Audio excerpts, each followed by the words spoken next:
Growing up, I was your ideal Asian kid.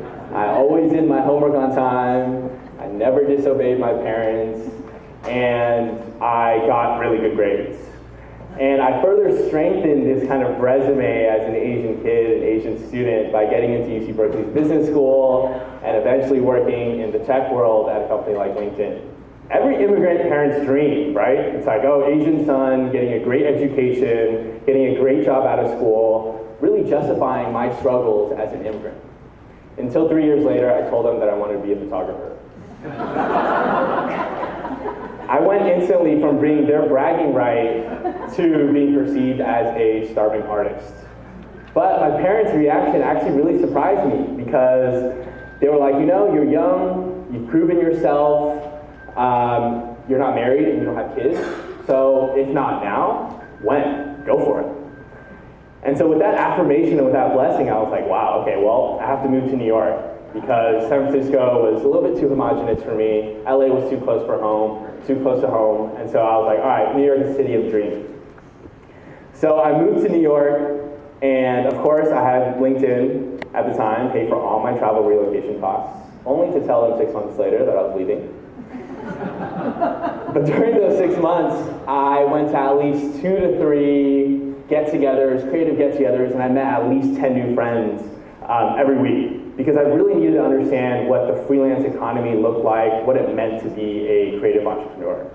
And so some of these relationships and friendships started bearing fruit within the first year of pursuing photography. So I started shooting some commercial work for clients like Beats by Dre and for companies like Lobo. And so within the first year, I was like, wow, okay, so I'm not this starving artist that everybody thinks I am when I say I'm a photographer. And so I was starting to build some more momentum in kind of my career and seeing it as a viable path.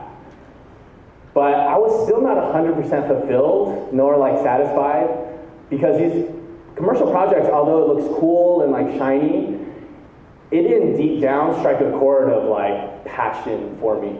And so one day I was at my friend Emmanuel's apartment, also an ex-business school, ex-techie turned photographer, and we're kind of complaining about the state of affairs with our commercial work. And I got on the topic of mentioning, I was like, you know, I really want to shoot some like Southern documentary work. I've always been really enamored by the beauty of the South. And he asked me, he was like, do you think there are any Asians down there? And I was like, I don't think so. But then I remembered that my parents met in the South. My mom was a music teacher in South Carolina, and my dad was actually in the Army in North Carolina. And so I responded, I was like, wait, actually, I think there might be like different pockets down there if you look hard enough. And so Emmanuel was like, well, why don't we do a photo project about Asians in the deep rural South? I was like, well, if we can find them, I'd be down to do the project. So we reached out to 50 to 75 Asian American organizations in the South. Only 3 of them got back to us. But one lady who got back to us directed us to this small Chinese population along the Mississippi Delta. And we had spent 2 to 3 months kind of building a relationship and building the trust with these 2 gatekeepers. Next thing you know, we had 12 people lined up in the Mississippi Delta community, and we had 1 week to shoot it.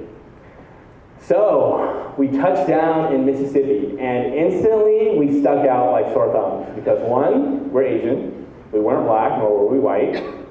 We didn't dress like how everybody else dressed, and we definitely didn't have a Southern accent.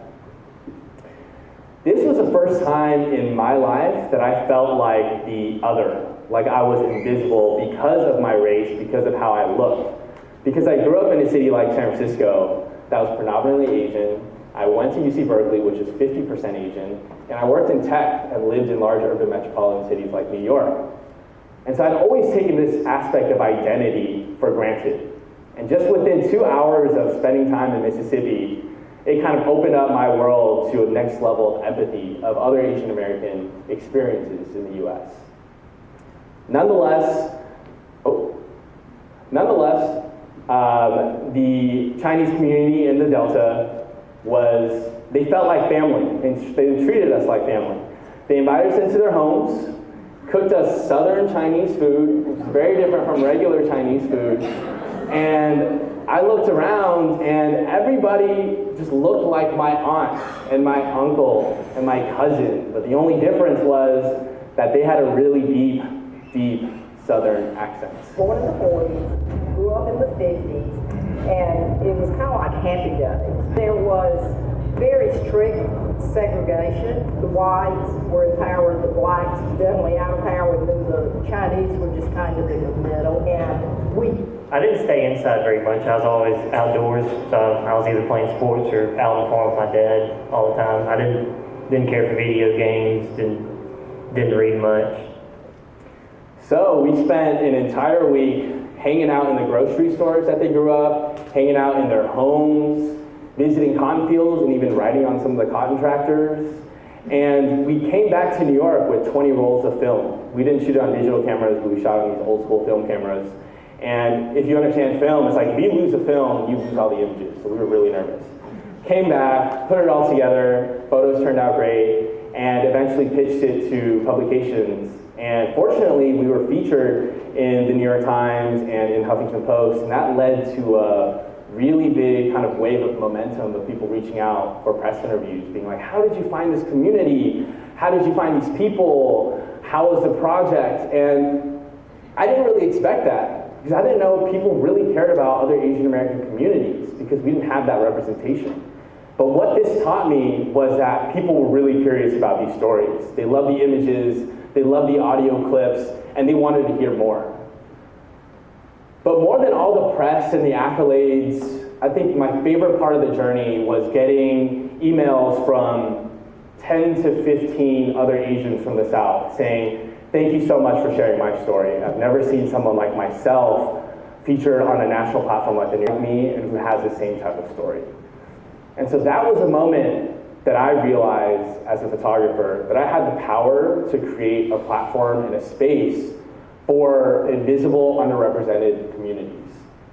And so professionally, I was like, all right, well, this is the type of work that I've been waiting for. It's not the shiny commercial projects or the commercial clients that every photographer tries and chases, but this was my thing now.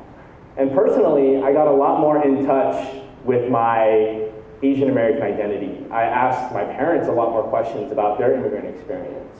I read a lot more literature about written by Asian American literary authors. I even volunteered my time at KACF on the Community Grants Committee to really understand some of the grassroots challenges that some of these nonprofits are facing. And lastly, I partnered with a lot of Asian American organizations and started hosting these potluck parties inspired by the Mississippi Delta Chinese to almost strive for this level of intimacy that we didn't necessarily have here in New York. And so I'm really excited to continue on this journey of giving. And I think there's so many ways that we can all give, whether it be thinking about the access to resources that you have that the community might not have, volunteering your time at an organization like KACF, or even just mentoring young adults or teens. But more importantly, just talking to peers and family about the challenges and the wins in the API community and educating others, I think, is the biggest form of giving.